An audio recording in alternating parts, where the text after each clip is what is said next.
রাত বাজে 9:30, Thai soup খাবো। বাচ্চাদের যখন তখন বায়না, আর ভালো লাগে না।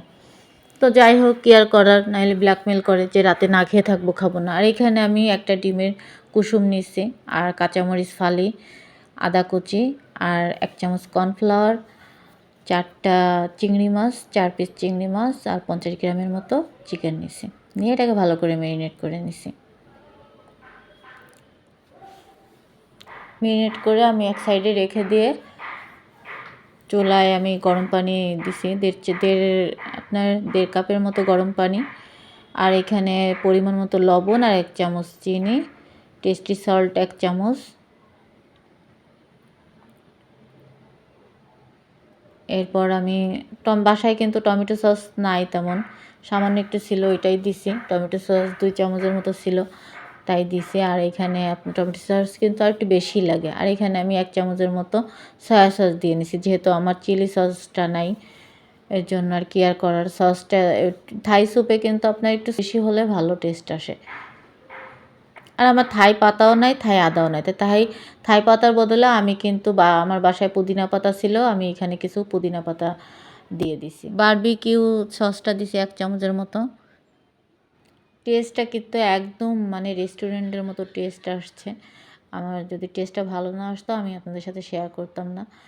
মানে টেস্টটা এত ভালো আসছে, এজন্য আপনাদের সাথে শেয়ার করলাম যে বাসায় ঘরোয়া পদ্ধতিভাবেও থাই স্যুপ করা যায়।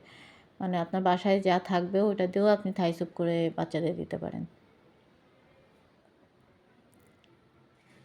আর লাস্টে নামানোর আগে যখন একটু ঘন হয়ে আসবে, তখন আপনি আবার 1 চামচ আলাদাভাবে একটু সামান্য একটু পানিতে গুলিয়ে আপনি আস্তে আস্তে করে এটাকে আবার দিয়ে নেবেন কর্নফ্লাওয়ার, তাহলে আর একটু ঘন হবে।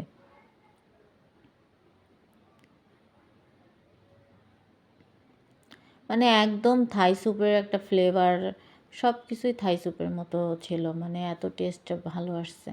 আমার মেয়ে খেয়ে তো খুবই প্রশংসা করছে, ওর কাছে খুবই ভালো লাগছে। আর আমি নামানোর আগে একটু লেবুর রস দিয়ে নিছি, এখানে অর্ধেক লেবুর রস দিছি। এরপর যখন ভালো করে ঘন হয়ে আসবে তখন নামাই নেবেন।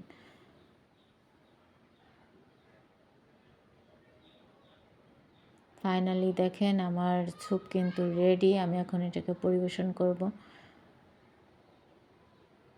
আর আমার মেয়েকে দিছি, ও একটু লেবু চিপড়ায় খাচ্ছে, দেখেন এত মজা হয়েছে তা বলার মতো না। আপনারা বাসায় ট্রাই করে দেখবেন, আপনাদের কাছে ভালো লাগবে। আর আমার ভিডিওটি ভালো লাগলে লাইক কমেন্ট শেয়ার করে দিয়েন। সবাই ভালো থাকবেন। আল্লাহ হাফেজ, আসসালামু আলাইকুম।